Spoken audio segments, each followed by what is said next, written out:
Sebelum menuju dapur, itu akan ada sosok yang seperti melihat aja gitu Fasya dari sini. Dia ngasih unjuk, dia ngeliat, dan dia memberikan energinya tuh kalau misalnya mungkin orang yang kurang peka, yang gak akan ngerasain apa-apa, tapi jadinya tuh sakit di bagian area leher. Ini sosok, biasanya kan sosoknya itu dengan bulu hitam itu laki-laki ya? Iya, betul. Tapi ini wanita, betul kata Visi, ada tanduknya kayak tanduk Anak kayak kambing ya, kecil anak kambing gitu. kecil, cuma tajam giginya. Dan matanya itu kayak menyala sekali.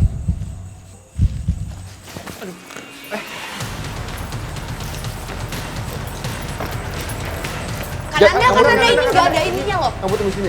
Hati-hati Fasya. Hai. Sosok perempuan yang sepertinya dicekuk. Sosok hitam itu semakin dekat. Iya, tempatnya Kak Frisly kan Anda. Bangunan bekas kantor yang sudah kosong itu semenjak tahun 2000-an awal. Itu udah kosong. Cuma beroperasi selama 3 tahun dan beginilah jadinya. Iya. Tapi Vas ya, Hah? Visi, pada saat kita menuju ke dalam begitu, saya sempat untuk coba men-flashback ya, flashback sedikit, bahwasanya dekat bangunan ini ada pemakaman, tapi sebagian sudah diangkat itu. Oh, sudah dipindahkan. Ini kita bisa langsung masuk. Iya, bisa. Kami pun memasuki salah satu bangunan yang menjadi bagian dari kantor dari bekas tambang pasir ini. Oke. Ya, tapi kalau untuk sosoknya sendiri nih, di bangunan pertama ini, itu udah ada sosok apa aja? Mungkin Kak Frisly atau kan Anda yang Kalau udah di sini, melihat gitu. Di sini sih saya udah melihat, mungkin udah jam 6 ya, Iya. udah pergantian waktu. Di sini ada sosok wanita dengan menggunakan kemben dengan sanggulan, disanggul juga. Dia bilang sempat ada kejadian bahwasanya dia itu kayak ditanam di lahan sini pasien. Pada saat aku bertemu dengan sosok wanita yang menggunakan kebaya, jujur aku masih belum merasakan ketakutan apa-apa karena dari penjelasan Kananda pun sosok ini tuh bukanlah sosok yang negatif dan mengganggu, cuma memang dari bangunannya sih waktu aku masuk serem, tapi kebantu juga mungkin karena sore hari gitu. Jadi rasa penasaran aku masih lebih tinggi dari rasa takut aku.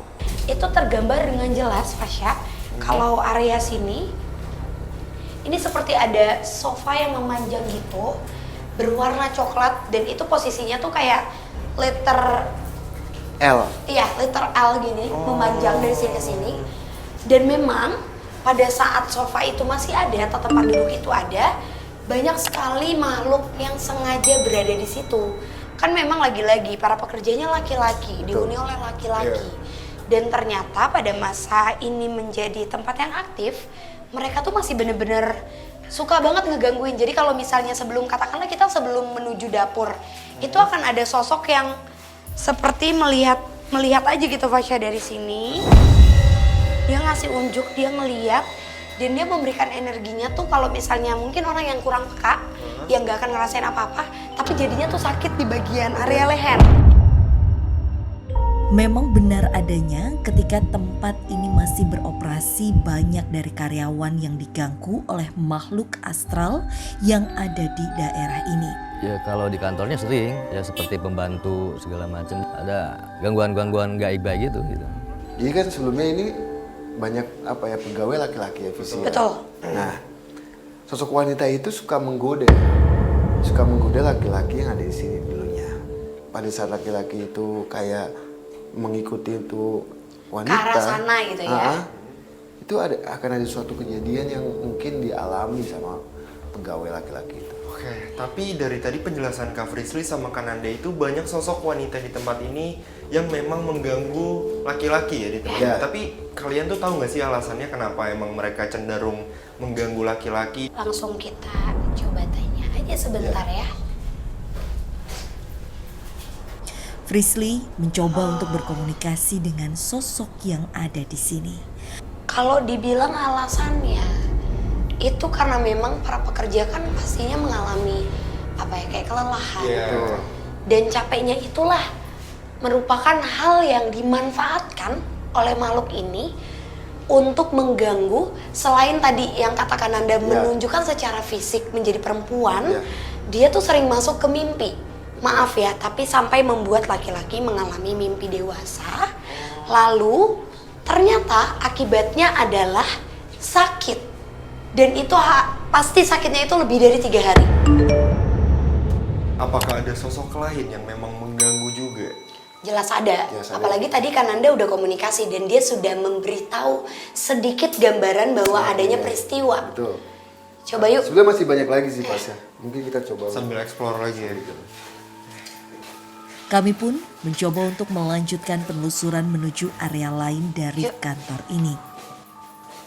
Pas ya Visi. Ya. Jadi pas kita mulai ke depan, saya sedikit melihat sosok di pohon situ, tapi udah menghilang sih. Kayak dia kayak melayang ke sana, ke dalam sini. Ke dalam sini. Iya. Coba.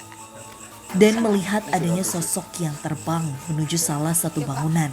Kami pun mencoba untuk mendekati sosok tersebut. Assalamualaikum.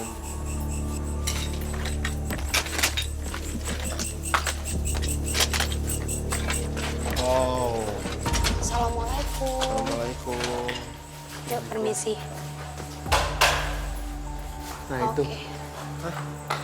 Hai. Kenapa, Pak? Sesaat setelah kami memasuki area ini dan Ananda langsung melihat adanya sosok. Dan Ananda pun mencoba untuk berkomunikasi dengan sosok tersebut.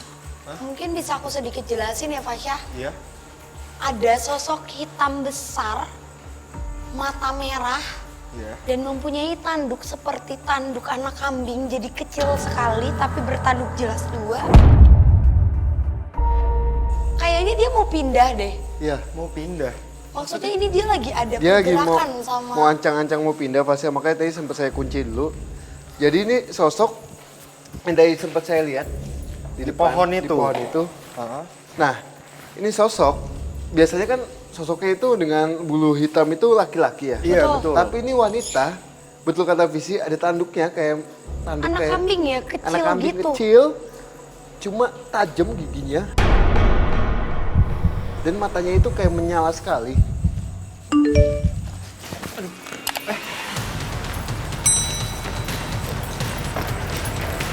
Kananda ini nggak ada ininya loh. Kamu tunggu sini. Hati-hati aja. Hai. Dan sekarang Saya nggak bisa pemirsa, kesana. kan Anda lagi berkomunikasi dengan sosok Saya yang nggak bisa barusan kesana. kami Ayo sini. temui, sosok hitam besar tetapi perempuan. Ayo sini, sini. Ayo sini. Kamu ingin mengecoh. Ayo sini. Dia ada di belakang kamu pasti ya? Iya, Di sini. nggak apa-apa. Di sebelah situ tadi. Tinggi besar banget ya. Jadi dia sempat kayak melayang. Padahal sudah saya kunci, tapi dia sempat mencoba untuk memaksa untuk menembus kunci saya. Nah, pada saat saya untuk melihat lagi dia, Sumpah ada suara. ya, Pelan-pelan. yang ada di belakang kita. Dia bilang, kamu jangan ganggu saya, jangan ganggu saya. Dia bahkan mengetahui soal kejadian-kejadian yang ada di sini, Visi. Oke, kita mungkin langsung telusurin Ya. ya. Karena jujur kalau kamu juga sadar, Fasya, jadi ini tuh sini. Di area sini tiba-tiba ketika tadi adanya komunikasi atau kunci dari Kananda, tiba-tiba bau seperti pesing yang itu memang bau yang biasa dia tunjukkan atau tampakkan. Sorry tapi boleh kita masuk? Apa? Assalamualaikum. Assalamualaikum. Tapi ini sosok beda lagi, Visi Oh ya. iya betul. Kalau kita tarik mundur kembali, tempat ini merupakan tempat kerja dari korban atau pegawai yang menjadi terkena musibah sampai meregang nyawa. Aku yakin kalau sosok yang dari tadi, kakak kunci, dia itu melihat proses terjadinya peristiwa tersebut. Emang aku yakin sih kalau penampakan yang sering ditunjukkan oleh si sosok perempuan ini agak berbeda ya, Betul banget. Dia tidak menunjukkan secara fisik yang besar dan hitam, Fasya. Terus? Tapi justru Yang dia tunjukkan itu adalah warna yang pekat dari kedua matanya, warna merah. Dan korban mungkin bisa aku katakan sebagai korban juga ya. Dia tuh sudah duduk di sini, lalu mendapatkan panggilan untuk move dan melihat proses di mana adanya apa ya, seperti pengerukan sesuatu. Iya, betul. Pengerukan tanah, dan dia berpindah keluar. Dia sempat mengobrol dengan orang di sini, berbincang lumayan lama, lalu memang keluar dari bangunan ini. Ada area mungkin nanti di depan kita bisa telusurin lagi. Tapi itu jelas banget Fasya, di mana ada satu mesin besar. Iya, mesin Itu pengeruk, mesin pengeruk yang sebenarnya pada saat itu tidak ada yang duduk atau menyalakan. Tapi seperti adanya error, karena sebelumnya memang dipakai. Jadi prosesnya itu, ada suara Iya.